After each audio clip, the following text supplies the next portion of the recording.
feel as if we were from another planet, you know. People do not understand ourselves very well.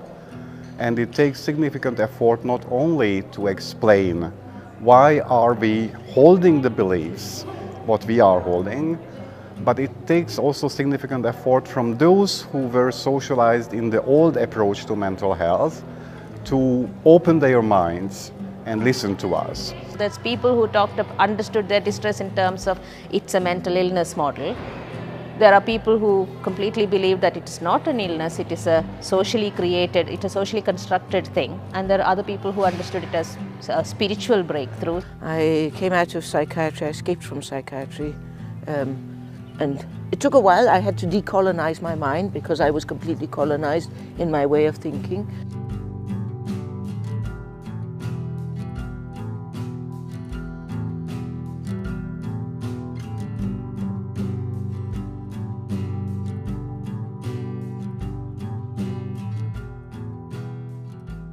A lot of people are now taking a more rights-based approach, so where people are looking for an avenue to begin to think, how else can we begin to break down the system that doesn't work? What I feel is the Convention on the Rights of Persons with Disabilities have made a huge impact in the way both civil society and governments are related to persons with disabilities, including persons with psychosocial disabilities. I think there is more awareness about the need to respect the rights of people with disabilities, though which is still missing is changing in policies in relation to mental health services. But the good thing is, several of the leaders of the peer support groups online have started to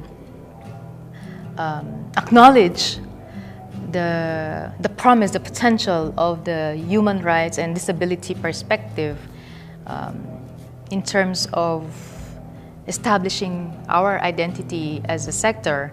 Because you'd see the shift slowly in the sector from I'm a mentally ill, I'm a bipolar, to I'm a person with psychosocial disability. So that's a huge shift.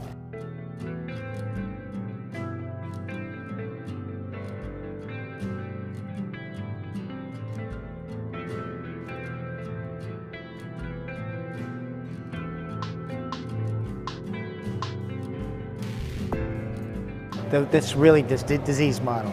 So we've lived with it longer than you have. And it has fallen apart in the US, okay? So for example, the chemical imbalance narrative. Everybody agrees it didn't happen.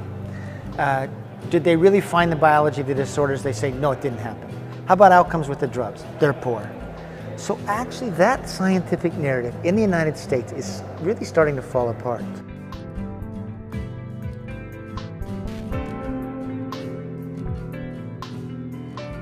It is very medical model, extreme medical model, because after the mental health system by Mental Health Act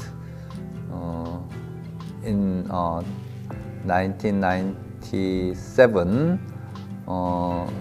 the mental health hospital bed grew rapidly from 20,000 to 80,000 now, and the length of stay of the persons with mental illness is more than 247 days average. So our mental health system is not for the person with psychosocial disabilities, but for the professional mental health workers or psychiatrists.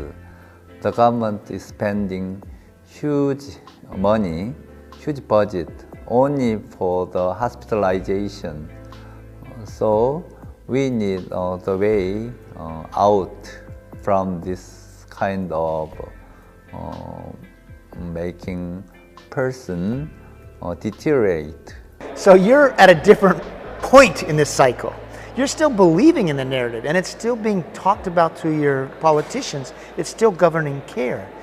It's odd because we invented it, but we exported it later, and it's actually stronger now in other countries.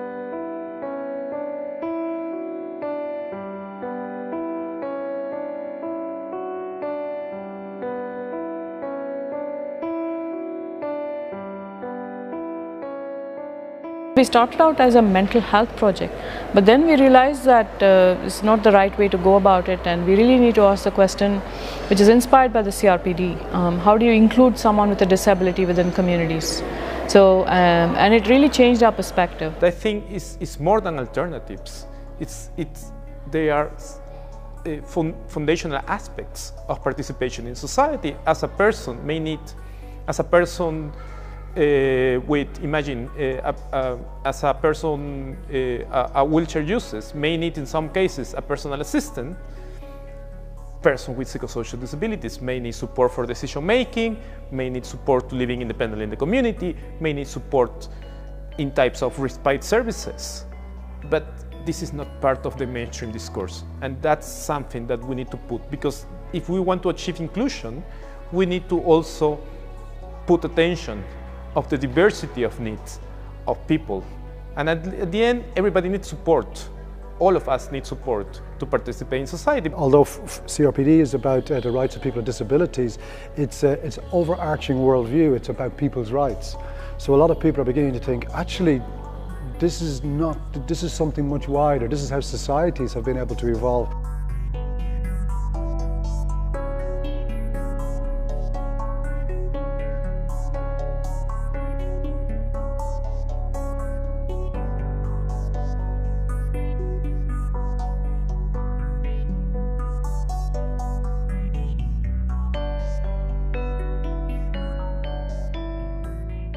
And I met some other people who talked about the hearing voices, and I'd actually planned to commit suicide. Because I thought I cannot live this life.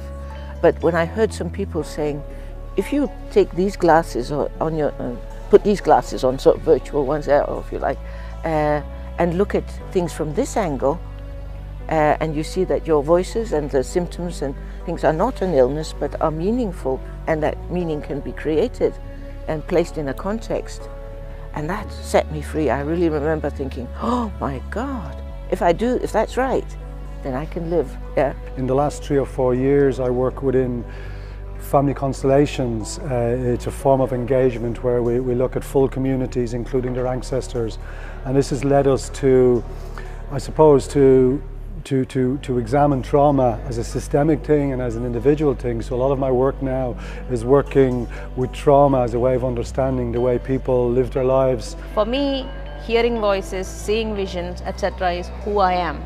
I call it slipping into non-consensus reality every now and then. So for me, there is no recovery. It's just the way I am. What has helped, what I have explored and been actively trying to find is ways to live with it. So I've gone through, medication and all the rest of it, but it is when you get to a point where you have some kind of mechanisms with which to live. So when I get into that mode, I still kind of continue. So I will never say I have recovered, because I still have those visions and voices, and I think it will continue happening until I die. So it's just part of who I am. I started thinking, maybe there's something more I can do rather than just treating people. Perhaps I can do other things, like I can make other support services in the community. So I then got involved in developing alternative types of services in the community, and one of them I was involved in was INTAR, which was a service for young black men, which took a community-based approach to helping outcomes. Instead of trying to treat people's mental health problems, the whole focus of that mental health service that was paid for by the National Health Service in the UK was to get people into jobs or get them into education, which is revolutionary at that time for a mental health service. So then you start looking at issues beyond the relationships in the family, what's happening in the society. Where does this person come from? What's the situation in the family? All that leads to the concept of community development. So mental health or mental health problems, mental illnesses, just becomes the reason for you to be able to get into their lives. But the whole idea is that it is these social inequalities that have to be set right. So in other words, it's a view of mental health care firmly based on social justice.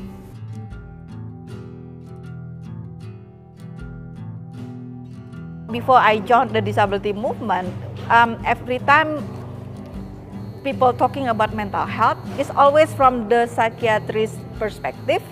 And in all places, including when we were briefing the journalists, for example, it's always the psychiatrists that have the place and do the talk, and we are just a decoration of the room. You know, we are not counted. Our position is not equal, and they are the ones that the actor in our life, the actor and the ruler who decide our life. But when we separate ourselves from this psychiatric approach and position ourselves within the disability movement, our position is very strong. And now when people talking about psychosocial disability, they are they have to also talk about psychosocial disability from the disability point of view, from the social model of disability, from the CRPD perspective, which is totally different from the psychiatrist perspective. So by joining the disability movement, we gain so much strength, and we becoming the actor and the ruler of our life, our activities. And yeah, I mean, it is very, how do you call it, very encouraging, very strengthening, and really feels like empowering. The reason being that I've learned so much, very many beautiful ideas, very many different methods of alternative treatment to mental health. So I think it has given me a duty that I have to go back, write a report on everything that I learned, the very, very beautiful ideas that I learned, so that I share with my peers, with the organization, so we see how we can cooperate most of those ideas.